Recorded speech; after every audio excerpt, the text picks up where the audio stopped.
They don't recognize it. Hi there. I just wanted to come to you guys again because I was just having this real interesting, heated conversation with my daughter, and I thought it was very so interesting that I thought I should just record it like here and now. And it's going to be, I guess, interesting to think about, I guess, how things are shaping in this world. But one of the things we had noticed is that she was saying that how people are now, like how you have to be, put on this big platform before people will start to even respect you or to notice you in any kind of way or to support you, which I think is a travesty. But I'm going to let her say what she needs to say because I think it's so interesting. Yay! Here she goes, you guys. Hey, so we were just talking, and I was just saying that specifically with black people, and I know it may be like this in other races, but I feel like with us, a lot of times we can only get attention from one another if we have like status or things, or, we got to be doing something in order to get any type of attention from one another, which is really sad because it's like a lot of deserving people go unnoticed because they don't have a master's degree, or they don't they're not living in a 2-story house, or they don't make 6 figures, or they don't have a gang of friends or sorors, or whatever it is that makes us gives us that desire, whatever it is that people look for to give their attention to, is basically what I'm saying. That kind of goes back to why like black celebrity gossip is so big. When you think about it, of course, like white celebrity gossip has its own little niche. They have like Entertainment Tonight, and TMZ really reports on a lot of black celebrity gossip too, but black celebrity gossip is huge. Like when I go on YouTube, I don't see it a whole lot, but I do see it a lot. I see a lot of, and I don't really watch those type of channels. I really like to feed my spirit with positive things, but black celebrity gossip is really big. You got Shade Room, and then I think there's some other pages on IG. I can't think of them right now, but it's like Sips Tea or something like that. But black celebrity gossip is big. You see, Wendy Williams has a really big platform because a lot of what she talks about is black celebrity gossip. So, and it's like, but why? Why is it so, like, why are people so engaged? Like, why are they so interested? Why are they so intrigued? And I feel like with black people, we love to watch people, we got to be doing something lavish or luxurious, and then that's when we tune in. That's when we're interested. That's when we throw our support into something. It has to be lavish or luxurious. It has to already be made. It has to be big. It has to be popping. We don't really appreciate people who are just, I don't want to say regular human beings, because I feel like being regular and normal, you should be able to be rich and be normal, but, I feel like with us, you have to have we have to have either status or things in order to get any type of attention.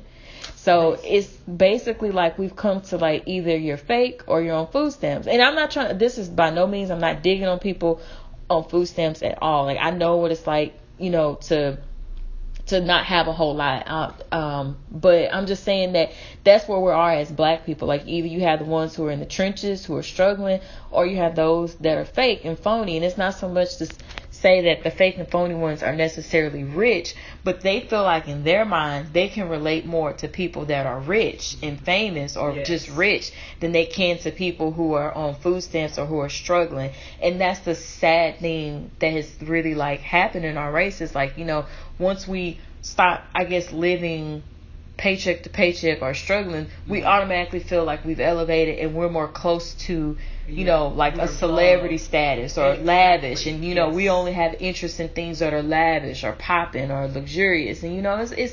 It's sad. Really sad because it's like once you no longer on food stamps, you have to, elevate into something that's fake. That's pretty sad because there should be people that are like, have a healthy balance. Like, I know I'm no longer struggling, but I can identify with these people and I still respect them and I still value them as a person, and I still can give them the same attention that I give somebody that's, rich or famous, or even if it's not celebrities, even, I feel like a couple of years ago I was on Facebook. I no longer have a Facebook. And my pictures and would hardly ever get any likes. My posts would hardly get any likes. And mind you, the people on my friends list were like close friends and family, and these people still didn't give me any likes or attention or comment on any of my posts. So eventually I just said, you know what, instead of me feeling bad, like, you know, I'm invisible or nobody cares about me, let me just delete my account and just, you know, move on. Like, I don't need it anymore. You know, if it's not really servicing me in a good way, if it's not really adding to me spiritually, or if it's not building me in any type of way, or if it's not, you know, giving me any type of encouragement, then I need to leave it alone. So I did.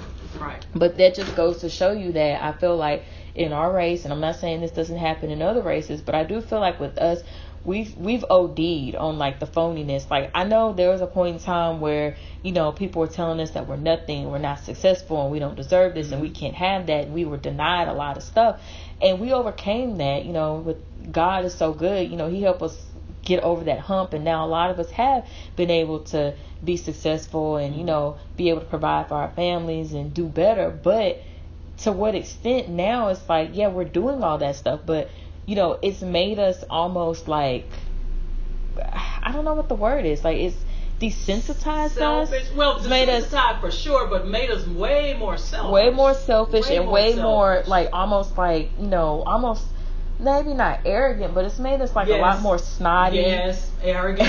Arrogant. Okay, so but all of that is part of, and I'm gonna say this real quick so you can finish your statement. All of that, I still feel like it's a part. It kind of intertwines with self-worth, self-esteem, because I really don't believe that a person that feels really, really good about who they are is going to even do that. You get me now? And that's how I don't think they're going to be arrogant. Exactly. Right. It doesn't matter. Once you have the self-esteem, once you start realizing I live on a planet that could be way more beautiful than what it is if I could just straighten out some things. You know, when you start to get to that level where you're thinking about bigger things than yourself, then it's bigger than you. They don't think like that, and that's part of it. And it goes back to what, like I said before, self-esteem. Anyway, you can go ahead and have the floor. No, I agree with you totally. I guess I want to pose the question.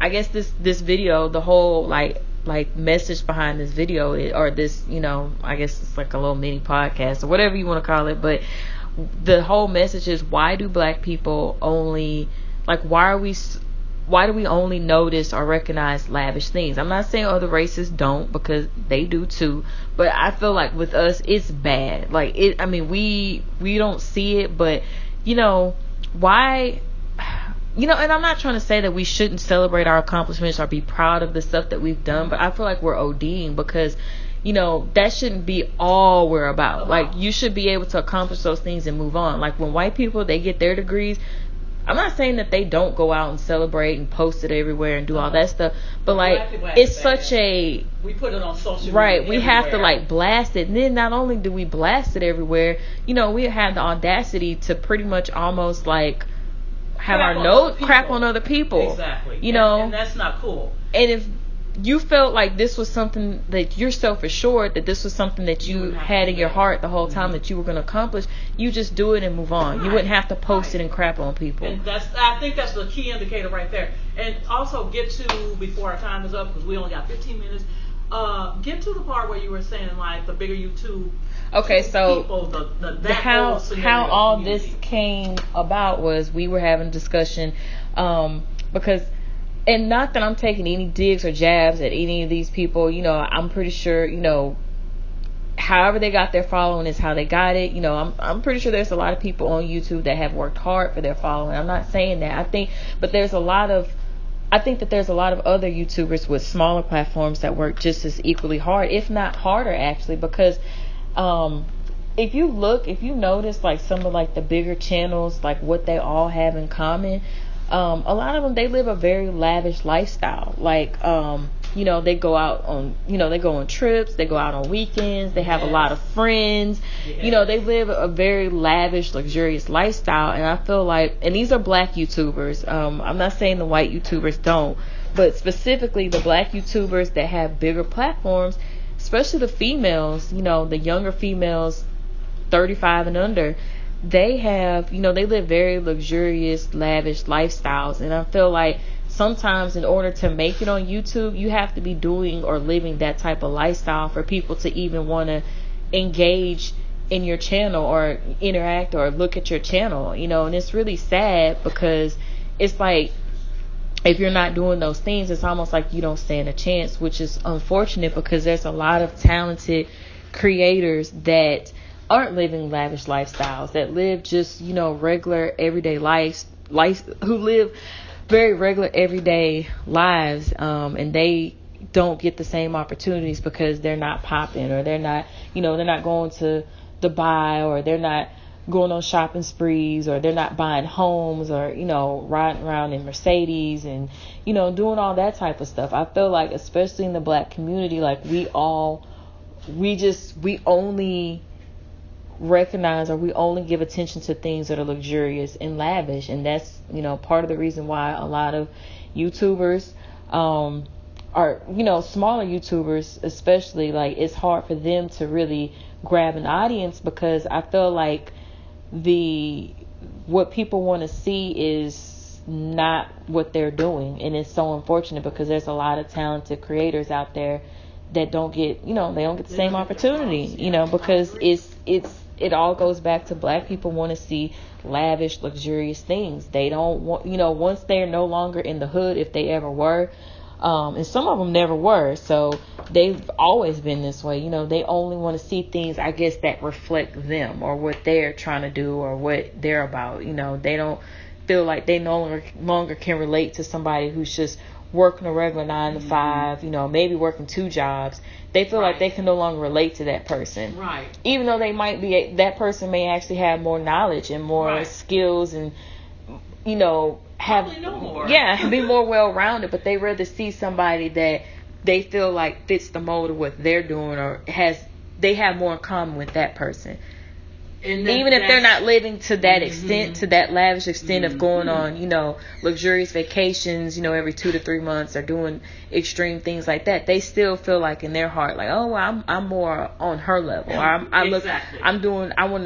I'm on my way to be doing things that's more like this person. Because they're trying to actually that's what they're trying to reach, a pinnacle that looks a certain way. Right. And I think that's the travesty of it all, because I think that we all can do better, and I think that we all can grow and prosper. I just think that people take it to, like you said, a whole new level, and it's an extreme level of, I'd say, craziness, because it's not necessary.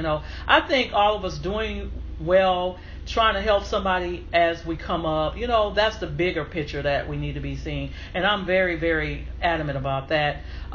So that's my conclusion is, like I told her, it kind of stems into self-esteem, and I think self-value, self-worth, and I think a lot of people have issues with that, and especially us as a people, because like she said, we've been downtrodden for a long time, and now that we're having the place where some of us can do a little come up, or a few of us can do a little come up. We sit there with our nose up in the air, and it shouldn't be the case. It should be, let me reach back and hold on to my brother and my sister. And that's just love, the love that you should have in your heart for others, but obviously it's not there. But I have news for them. We have cycles in life, we have circles in life, we have seasons in life. Everybody has a season. So their season might be now, my season might be tomorrow, my season might be the next day or whenever. However, my season will come to pass. But what they need to realize in the same thing is that don't step on the people because their season is not yet. Because, when they get their season, you might be looking up at them, and they might be able to do some things for you, and then you're caught out there with nobody. But anyway, I'm going to wrap this up. I'm going to go. Until the next time, we'll chat with you later. Bye-bye.